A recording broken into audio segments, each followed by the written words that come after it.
Okay, so we're talking about Talking Grandma. about Mom, she had a Bostonian accent. She never lost it. She was just the same. And we used to talk about with Grandma.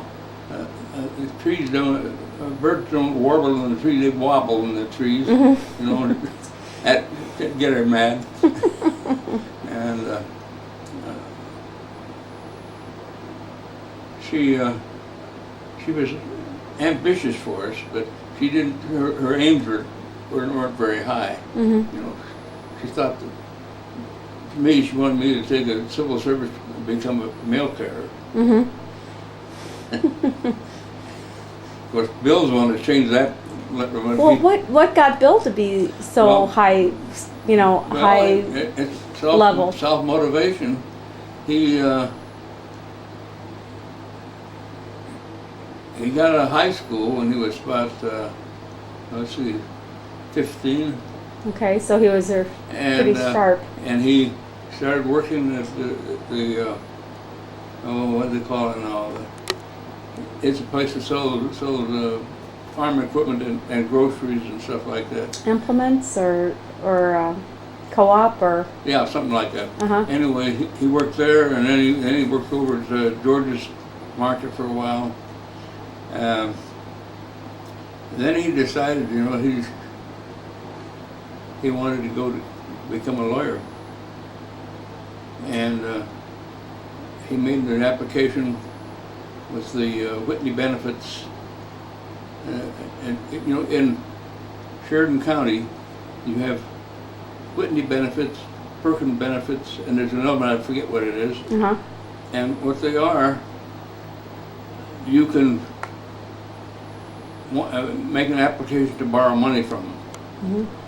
And you set up your budget, what you think you need, and then they'll approve it. If they approve it, you get that interest-free. Mm-hmm. So Bill used that. Rosal used it some, but not very much because she went to become a nun. Mm-hmm. And Frank didn't go to college. Mm-hmm. I used it. Austin used it. Ed used it. Marion used it. And it all came back. Well, of course, after, about, I don't know what, quite a while back, Mm-hmm. Bill became a trustee on Whitney benefits. Mm-hmm. And at the time, then he was involved in setting up the Perkins benefit. And then there's another one that came in, and I forget what, some woman, and Bill figured, we have enough of this, because you can borrow money for school, or somebody wants to start a business, Mm-hmm. small businessman, they can borrow money on the same basis, you pay it back interest-free. Mm-hmm. So he ended up having that person making an endowment to the hospital there at Sheridan. Mm-hmm. Made an endowment to the hospital in Sheridan, so that money that was there was helped them expand. Mm-hmm. But anyway, when So Grandma didn't think that you were going to be a mail carrier. Yeah, see, I got interested in high school in chemistry so much, and Bill, of course, was at Creighton at that time, and he was working for the chemistry department. Uh-huh. Handing out the glassware and Yeah, and helping. stock stuff. Yeah. And so he bought some glassware and brought it home at Christmas time or something. Mm-hmm. And we got some chemicals, started fiddling around with it. That's what got me Mm-hmm. interested in chemistry. But anyway, getting back to Mom, she was very religious, Mm-hmm. sort of, I wouldn't say rigid, but that Mm-hmm. tone. And that time of the whole country and stuff like that. That was not that unusual, I don't No, think, was no, it? I I mean, don't think so, there were a no. lot of people that were No. really strict. You know, Mom would going to take us to go Christmas shopping, buy Uh-huh. Christmas presents, and then be myself and Austin and Ed maybe, and we're heading down. And so this one time, Mom says, "Well, I'm going to take a shortcut. We're not going to go." We took a shortcut. Hmm. You know, Sheridan's not very big, but we ended up turning north in it. And she never lived that down. My kids used to say, "Let's take the long cut, Mom. Let's take the long cut." And I'd like, "What are you talking about?" They knew the difference between a shortcut. They didn't want to do the shortcut. They wanted to go the long way. Yeah. And anyway, Grandma. when Rosal wanted to become a nun, Uh-huh. why both Mom and Dad were sort of nixing on it. They didn't, you know. Hmm. And so finally, Rosal started writing to Father.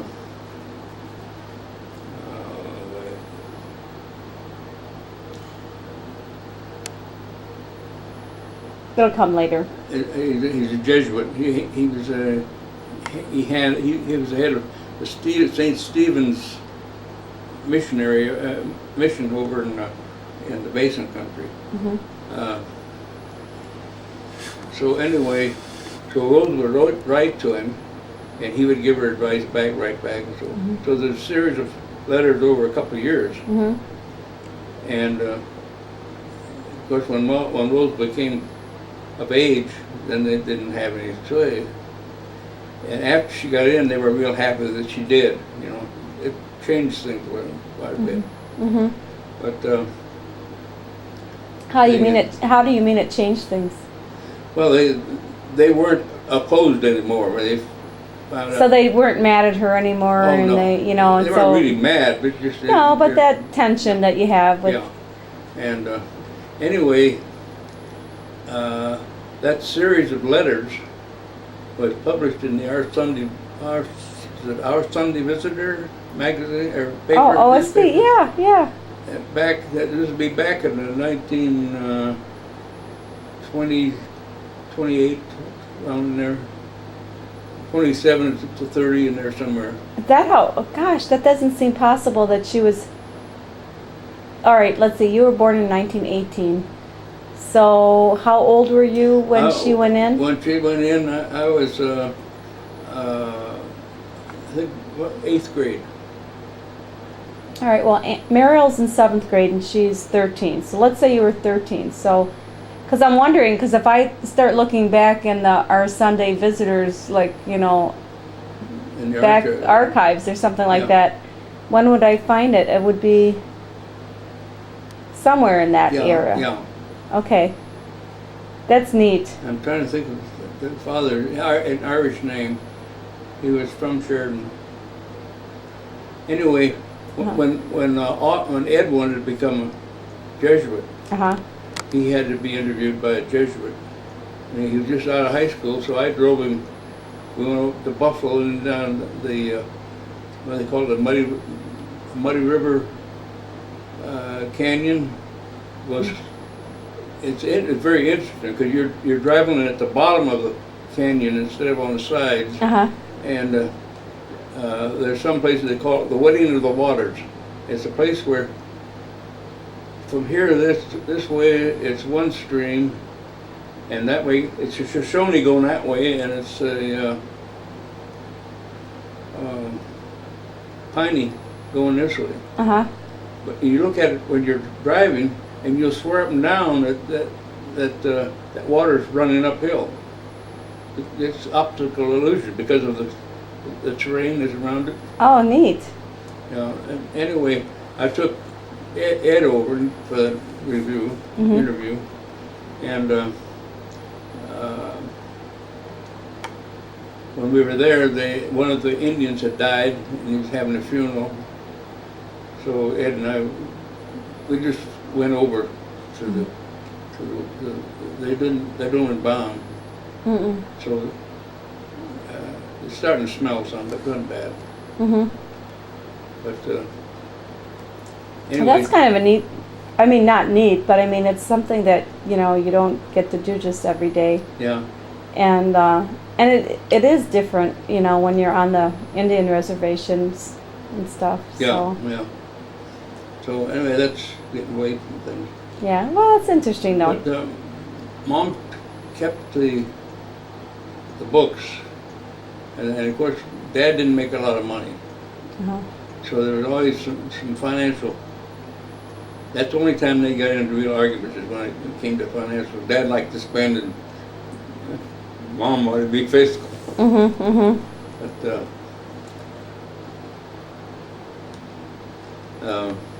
That sounds kind of like a lot of marriages, when they Yeah, talk about, what causes stress in a marriage, and that's basically it.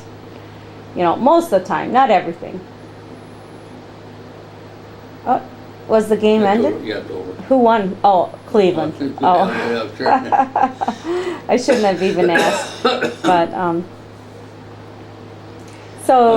so your mom kept the books. That's the thing. Like if someone keeps the books, then you're short $5. Well, one other thing now, Mom couldn't carry a tune for nothing. Really? No, she couldn't sing. Oh my gosh! In But this musical family? She loved this. Well, Dad had a real good voice, and Rosa, her sister, was the sang in this first soprano or something in Kaiser's Court in Germany. But they had and William Redle, even though he wasn't related, he was a very good musician. In Omaha, he played in John Philip Sousa's band, or orchestra, I guess you call it a band, and he transposed music for him. So that's where the musical comes from. I like that musical part. Yeah. Well, in high school, I took Boyd's Glee Club 4 years, and then I was in mixed chorus 2 years. So, Yeah. and I could sing fairly well. My boys can sing, but they won't let anybody else know that they can sing. Yeah, that's You know. bad. You Yeah. gotta watch it. Yeah. But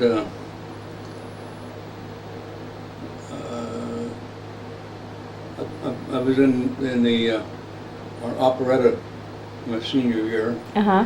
and I had a real powerful job. I was a Chinaman, Uh-huh. and the thing is, I had a pretty good range of voice, so I had to sing first tenor Uh-huh. because I was pretty high. You know how the Chinamen they think about high voices. Yeah.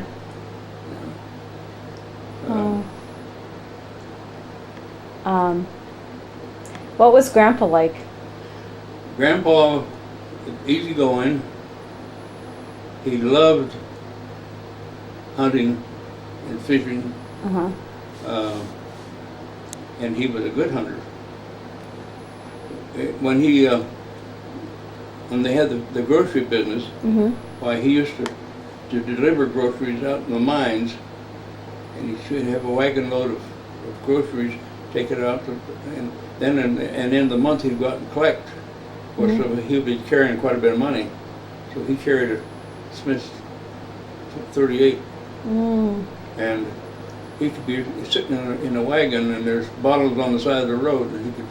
Yeah, that's a good thing because definitely he was a target, Yeah, well. especially in Wyoming. Yeah.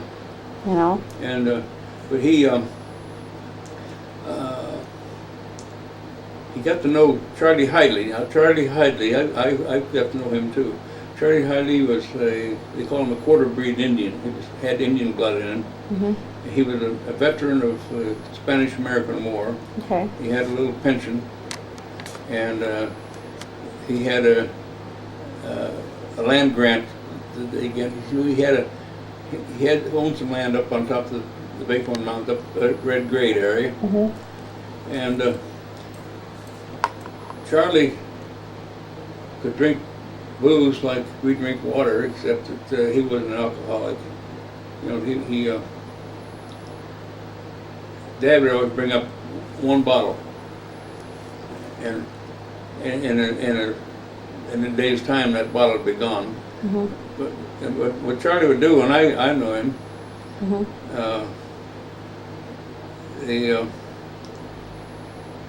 He got this pension every month, and he'd come down to Sheridan, and he had a list of the groceries and stuff he wanted.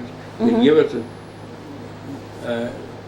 Herb Adams' dad. Herb Adams' dad had a cafe, a class cafe, which was right next door to Silver Dollar Saloon. Mm-hmm. He'd go over there, and Herb's dad would take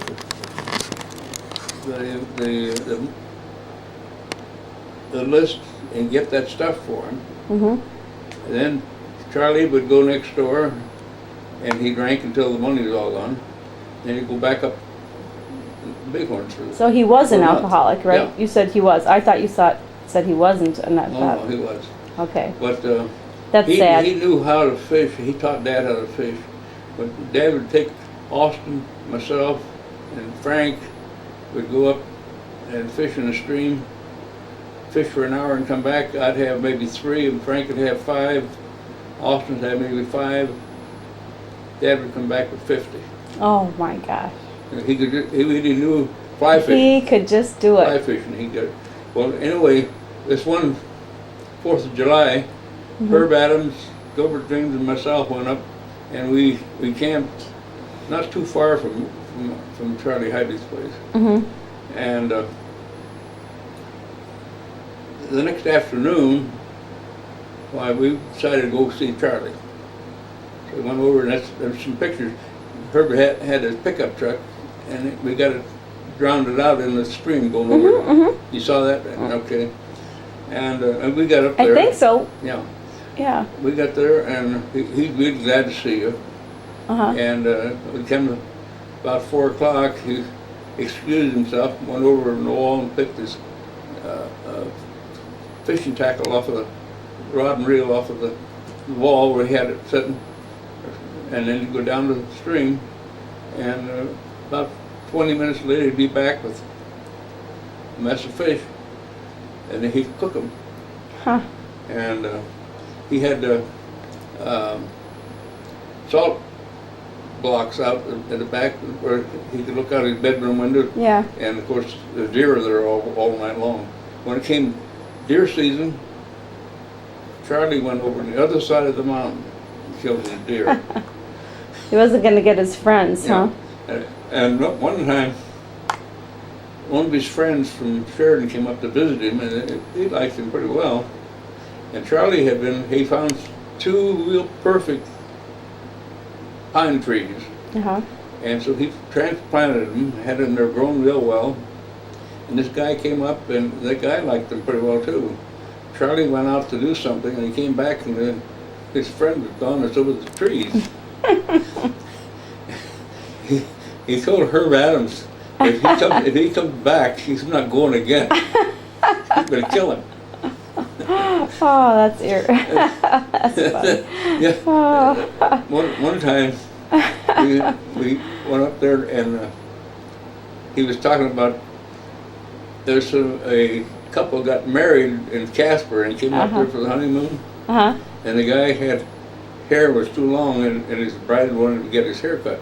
So they thought Charlie. I can't imagine that. Like in our day and age, my boys want long hair, so. No, it wasn't. The guy, he talked the guy into cutting Charlie Hyden's hair. Oh, okay. And he got about half of it done, and then he freaked out. He couldn't do it anymore. So Herb had to finish his hair. Hmm. Yeah. That's And funny. he's funny,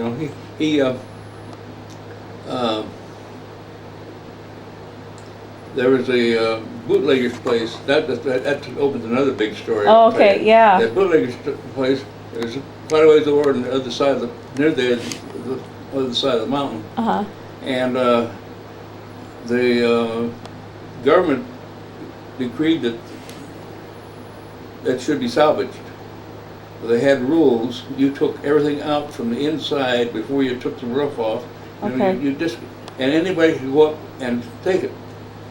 So Charlie goes up there, and he gets medicine cabinet and a chair and this and that and the other, and a big wheelbarrow, loads it up. This is a couple miles, 3 miles away, and wheels it back. Then he comes down to Sheridan and gives it all away too. But that's where he was. And now that I get back to the bootlegging. Yeah, that was When kind of Bill- interesting because that's like a part of our history that's Yeah, when Bill was a little unusual. When Bill was in law school at Creighton, why,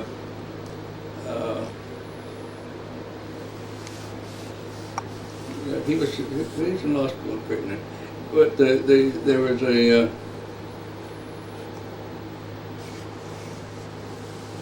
well, these guys were I think they're from Notre Dame. They were just going out, and there was this swindler had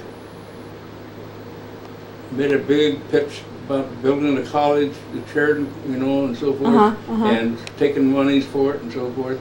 And he had this beautiful cabin. They had these real big pine trees. He had it so that those pine trees grew up through the front porch of the house. And